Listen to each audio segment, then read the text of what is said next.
Fantasy জনরায় প্রবেশ করতে চান কিন্তু বুঝতে পারছেন না যে কোন বইগুলো দিয়ে শুরু করবেন? আজকে 5টা বই নিয়ে আলোচনা করব যেটা দিয়ে আপনি আপনার ফ্যান্টাসির জগৎটা শুরু করতে পারেন এবং ইংলিশ বইগুলো পড়ার একটা যাত্রা শুরু করতে পারেন। প্রথমেই আসবো দ্য হবিট, J.R.R. টলকিনের লেখা।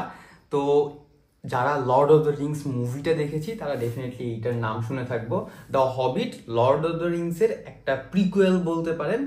এইটা দিয়ে কেন শুরু করবেন তার কারণ হচ্ছে, প্রথমত এটার ভাষা অনেক সহজ, দ্বিতীয়ত আপনি যদি এইটা পড়েন তাহলে লর্ড অফ দ্য রিংসের জন্য একটা আগ্রহ জন্মাবে এবং লর্ড অফ দ্য রিংস পড়ার অনেক বেজ লাইনগুলো বুঝতে পারবেন। এবং থার্ড অফ অল হচ্ছে এই বইটা মোটামুটি যারা হচ্ছে ইংলিশ বই শুরু করতে যাচ্ছি তাদের জন্য খুবই পারফেক্ট একটা বই হবে। ল্যাঙ্গুয়েজ খুব কঠিন না, খুবই সহজ সরল ল্যাঙ্গুয়েজে দেওয়া আছে। এবং এই বইটা যদি আপনি পড়েন, পড়ার সাথে সাথে আপনার যেই অজানা শব্দগুলো আছে ওই অজানা শব্দের যদি মিনিং খুঁজে বের করেন তাহলে দেখবেন মোটামুটি অনেকগুলো শব্দের নতুন নতুন শব্দ শিখতে পারবেন।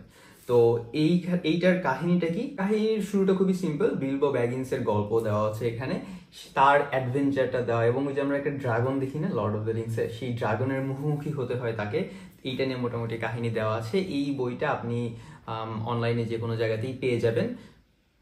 এরপরে যে বইটা আমাদের পড়া উচিত সেটা হচ্ছে Lord of the Rings. Definitely পড়া উচিত, যেহেতু লর্ড অফ দ্য রিংস জনরার বা হচ্ছে ওই সিরিজটা একটা বই পড়ে ফেলেছেন। তাহলে এরপরে যে বইটা আমাদের পড়া উচিত সেটা হচ্ছে হ্যারি পটার। হ্যারি পটারের প্রথম বইটা আপনি একবার দেখতে পারেন, ফিলোসফার স্টোন। অনেক জায়গায় সরসরার স্টোনও দেওয়া দেখেছি, Harry Potter and the philosopher stone. তো হ্যারি পটার নিয়ে তো আমরা ডেফিনেটলি সবাই কম বেশি জানি এবং হ্যারি পটারের মুভিগুলোও দেখেছি। এবং এই বইটা সেকেন্ডে রাখার মূল কারণ হচ্ছে এইটার ভাষাটাও খুবই সহজ, তবে হবিটের তুলনায় এই বইটা আমাদের দেশে অনেক বেশি সহজলভ্য এবং সবগুলো বই পাবেন এখানে। সবগুলো 7টা বই আছে। 7টা বই হচ্ছে নীলক্ষেত প্রিন্ট, প্রচুর পরিমাণে অ্যাভেলেবল, অনেক অল্প দামে পেয়ে যাবেন। আমি হচ্ছে এই বইগুলোর মধ্যে এই কার্স চাইল্ড ছাড়া এই 7টা বই হচ্ছে খুব সম্ভবত 22 সালে কিনেছিলাম। 7টা বই নীলক্ষেত থেকে, নীলক্ষেত প্রিন্টের মধ্যে কেনা হয়েছিল। মোটামুটি হচ্ছে 740 টাকা, 740 টাকা মনে আছে, কারণ 10 টাকা ব্যাগ দিয়েছিল। 740 টাকা কিনেছিলাম। তো ডেফিনেটলি স্টার্ট করার জন্য, ফ্যান্টাসি জনরে স্টার্ট করার জন্য এই সিরিজটা খুবই রেকমেন্ডেড একটা সিরিজ। কাহিনী কি? কাহিনী হচ্ছে হ্যারি পটার নামের যে ক্যারেক্টার, তার হচ্ছে সে তার চাচা চাচির কাছে থাকে। তার বাবা মা মারা গেছে। তো হঠাৎ করে একদিন হচ্ছে চিঠি আসে, চিঠি খুলে সে দেখে যে সে হচ্ছে একজন উইজার্ড, এবং তার পরবর্তী তার উইজার্ড জগতে বা জাদুর জগতের যে পদার্পণ সেইটা নিয়ে খুব সুন্দর করে গল্পটা লেখা হয়েছে। এবং মোটামুটি যারা হ্যারি পটার পড়েছেন তারা প্রত্যেকেই লাইফের কোনো না কোনো সময় গিয়ে আফসোস করেছেন যে আহা, আমাদের দুনিয়াটা যদি হচ্ছে হ্যারি পটারের ওই দুনিয়াটার মতো হতো, বা আমরা যদি হগওয়ার্টসের মতো কোনো একটা স্কুলে পড়তে পারতাম। তো ডেফিনেটলি ফ্যান্টাসি জনরা শুরু করার জন্য এইটা একটা রেকমেন্ডেড বই। যখন এই পুরা সিরিজটা পড়া হয়ে যাবে, 7টা বই যদি একে একে বলি, Harry Potter and the philosopher Stone, তারপরে হচ্ছে চেম্বার অফ সিক্রেট, তারপরে হচ্ছে Prisoner of Azkaban, Goblet of Fire, তারপরে হচ্ছে Order of the Phoenix, Half Blood Prince, আর হচ্ছে ডেথলি হলোজ। এই হচ্ছে টোটাল 7টা বই। তো এই 7টা বই লেখার পরে, যে.কে রাউলিং লিখেছেন, 7টা বই পড়া হয়ে গেলে তারপরে যদি আপনার আরো পড়তে ইচ্ছা করে, কিছু স্পিন অফ বই আছে আমাদের দেশে যেগুলো পাওয়া যায় অ্যাভেলেবল। সেটা হচ্ছে Harry Potter and the Cursed Child. এটা হচ্ছে ওই 7টা বইয়ের পরের কাহিনী। তো এটা হচ্ছে মেইনলি একটা স্ক্রিন প্লে বলতে পারেন।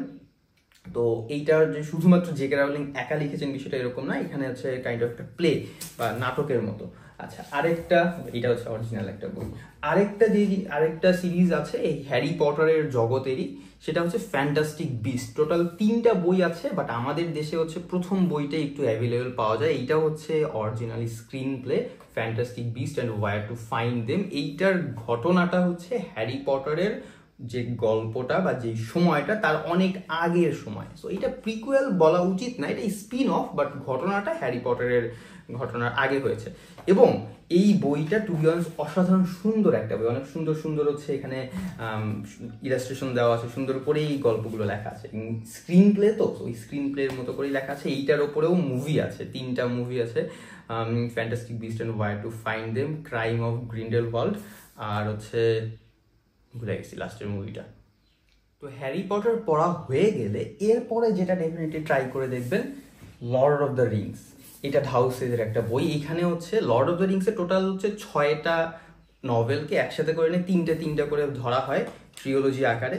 তো কি কি আছে যদি একটু বলে নেই। ফার্স্ট অফ অল হচ্ছে the fellowship of the ring, এরপরে আছে হচ্ছে দ্য টু টাওয়ার্স, এবং এরপরে আছে the return of the king.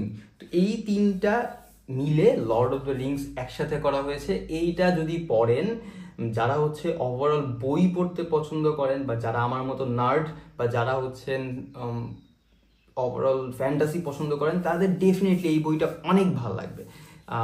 এই বইটা স্পেশালিটি কেন বলতেছি, তার কারণ এইটাও কমপ্লিট ডিফারেন্ট একটা জগতে আপনাকে নিয়ে যাবে, এবং আপনার মনে হবে যে যদি আমি ওই জগতে থাকতে পারতাম। এটার উপরে মুভিজ আছে, এবং এই এটার উপরে যে মুভিটা করা হয়েছে, খুব সম্ভবত সবচেয়ে বেশি অস্কার পাওয়া মুভি হচ্ছে লর্ড অফ দ্য রিংস এর মুভি, এবং সেই মুভিটা হয়েছিল 2000 সালের আগে বা ওই সময়ের দিকে। এবং ওই সময়ের এই মুভিটার যেই সিজিআই বা যেই হচ্ছে ভিএফএক্স একেবারে টপ নচ লেভেলে। এখনও আমরা যে মুভিগুলো দেখি সেগুলোর ভিএফএক্স অত ভালো হয় না। তো আগে ডেফিনেটলি এই বইটা পড়বেন। অনেক বড় বই, অনেক সময় লাগতে পারে, বাট পড়ার শেষ করে আপনার কাছে মনে হবে টোটালি ওয়ার্থ ইট একটা বই। জে.আর.আর টলকিনের লেখা এই বইটা ডেফিনেটলি মিস করবেন না। মিস না করার মতো একটা বই, ওই যে বলে না, মিস করলে আফসোস করতে হবে, এরকম একটা বই। তো এখানে তিনটা আছে, তিনটা যেহেতু নভেলের কথা বললাম, তিনটা নভেলের মধ্যে আপনি ফেলোশিপ অফ দ্য রিং দিয়ে শুরু করেন। ফেলোশিপ অফ দ্য রিং এর হচ্ছে একটা অনুবাদও এসেছে চিরকুট প্রকাশনী থেকে। আগে ইংলিশ পড়বেন, তারপরে মুভি দেখবেন, তারপরে অনুবাদ পড়বেন। সো এই সিরিয়ালটা একটু মেনটেন করার চেষ্টা করবেন, তাহলে আপনি ইংলিশ যখন পড়বেন আপনার ইংলিশ ভোকাবুলারি বাড়বে। তারপর তার পাশাপাশি হচ্ছে আপনি মেইন ইংলিশ পড়তে গেলে ওই ইংলিশের মানে ইংলিশ বা হচ্ছে মেইন বইটাতে যেরকমভাবে লেখা হয়, ট্রান্সলেশন করতে গেলে অনেক কিছু মিস হয়ে যায়। আর মুভিতে তো ডেফিনেটলি মিস হয়। আগে ইংলিশ বই, তারপরে মুভি, তারপরে হচ্ছে অনুবাদ। আচ্ছা, এরপরে 4 নম্বরে যেই বইটা রেকমেন্ডেড সেটা হচ্ছে ক্রনিকলস অফ নার্নিয়া, সিএস লুইসের লেখা একটা বই। এইটারও মুভি আছে, এইচবিও ম্যাক্স যেটাই বলেন না কেন। এইটাও মেইনলি হচ্ছে কয়েকটা নভেল একসাথে করে নিয়ে লেখা হয়েছে। তো যদি আপনাকে একটা নভেল রেকমেন্ড করি সেটা হচ্ছে the lion, the witch and the wardrobe. এইটা দিয়ে শুরু করবেন। এটা তো পুরো একসাথে করা আছে। তো এইটা হচ্ছে সবগুলো একেবারে 7টা সহ আছে। সেকেন্ড যেটা, প্রথমটা এটা হচ্ছে প্রিকুয়েল, একেবারে second the lion, the witch and the wardrobe. এইটা দিয়ে শুরু করবেন। এটার জন্য সেপারেট বইও আছে, নীলক্ষেত প্রিন্ট আছে অ্যাভেলেবল। শুরু বলি যে কাইন্ড অফ এরকম যে আপনি যদি ওয়ার্ড্রোব খোলেন, ওয়ার্ড্রোব খুললে নতুন একটা জগৎ পাবেন। সেই জগতে গিয়ে অ্যাডভেঞ্চার নিয়ে খুব সুন্দর করে আলোচনা করা আছে। এখানে অনেক জাদুকরী একটা ওয়ার্ল্ডের কথা তুলনা করা হয়েছে, চিন্তা করা হয়েছে। এবং একই কথা, আগে বই পড়বেন তারপরে মুভি দেখবেন। সহজ ভাষায় লেখা হয়েছে। এইটার একটু ভাষাটা কঠিন মনে হইতে পারে, যদি আগের বইগুলো পড়ে ফেলেন, যেহেতু 4 নম্বরে রেখেছি, তাও মোটামুটি এটা ভালো লাগবে। এবং এরপরে যেই বইটা না বললে ফ্যান্টাসি জনরাটা একেবারে অসম্পূর্ণ থেকে যাবে, সেইটা হচ্ছে গেম অফ থ্রোনস। তো এইটা একটু দেখেন, দেখে একটা ভুল আছে, নীলক্ষেত প্রিন্ট, এটা ভুল আছে। ভুলটা কি বের করতে পারবেন? কমেন্টে জানাবেন। তো এইটা হচ্ছে Clash of Kings. Game of থ্রোনসের অনেকগুলা বই আছে, অনেকগুলা বলতে হচ্ছে লিমিটেড 500-600-700 মতো বই আছে, 6টা প্রিকুয়েল সিকুয়েল আরও আছে। তো গেম অফ দ্য থ্রোনসের বইয়ের চেয়ে মানুষজন হচ্ছে সিরিজটা বেশি পরিচিত, সিরিজটা জানে। সিরিজটা অসাধারণ একটা সিরিজ। যদি হচ্ছে শুধুমাত্র সিরিজের কথা বলি, যে টপ 5 সিরিজ বা টপ 10 সিরিজের মধ্যে গেম অফ থ্রোনস থাকবে। তো সিরিজটা ডেফিনেটলি যদি দেখে থাকেন তাহলে বইটা একবার পড়বেন, ভালো লাগবে। যদি সিরিজ না দেখে থাকেন, আগে বইটা পড়বেন, তারপরে লম্বা একটা ছুটি যখন পাবেন, সিরিজটা কিন্তু ছোট না, লম্বা একটা ছুটি যখন পাবেন তখন সেই সিরিজটা দেখা শুরু করবেন। তো ডেফিনেটলি আমার কাছে শুধুমাত্র এই একটাই বই আছে, দ্য ক্ল্যাশ অফ কিংস। তাহলে যদি সামারি করি, যেই 5টা বই দিয়ে আপনি ফ্যান্টাসি জনরা শুরু করতে পারেন। ফার্স্টে জে.আর.আর টলকিনের দ্য হবিট, সেকেন্ডে জে.কে রাউলিং এর Harry Potter and the philosopher stone, থার্ডে জে.আর.আর টলকিনের লর্ড অফ দ্য রিংসের the fellowship of the ring, এবং ফোর্থে সিএস লুইসের ক্রনিকলস অফ নার্নিয়ার the lion, the witch and the wardrobe, এবং ফিফথে গেম অফ থ্রোনস। তো এই টোটাল 5টা বই দিয়ে আপনি শুরু করতে পারেন মোটামুটি। জর্জ আর মার্টিন, নামটা ভুলে গেছিলাম। তো এই 5টা বই দিয়ে ওভারঅল আপনি ফ্যান্টাসি জনরাটা যদি শুরু করেন, তাহলে দেখবেন যে একটা নতুন জগতের পরিচয় পাবেন, যেখানে শুরুটা আছে, শেষ হওয়াটা কঠিন। শুধুমাত্র আপনি যদি লর্ড অফ দ্য রিংস শুরু করেন, শুধুমাত্র আপনি যদি হচ্ছে গেম অফ থ্রোনস শুরু করেন, শুধুমাত্র আপনি যদি হচ্ছে হ্যারি পটার শুরু করেন, তাহলেই দেখবেন পুরো ভাস্ট একটা ইউনিভার্সের সামনে আপনি চলে আসবেন, যেখানে আপনার কাছে মনে হবে আমি যদি এই ইউনিভার্সের মধ্যে থাকতে পারতাম। তো ডেফিনেটলি আপনার ফ্যান্টাসি জনরা পড়াটা ভালো হোক, শুভ হোক। ইংলিশ ফ্যান্টাসি জনরা নিয়ে কথা বললাম, বাংলায় মৌলিক ফ্যান্টাসি জনরার অনেক বই আছে, সেগুলো নিয়ে নেক্সট এপিসোডে কথা বলবো। Until then, sign out. এরকম বই রিলেটেড কন্টেন্ট পেতে চোখ রাখুন The Brown Storyteller Facebook পেজে।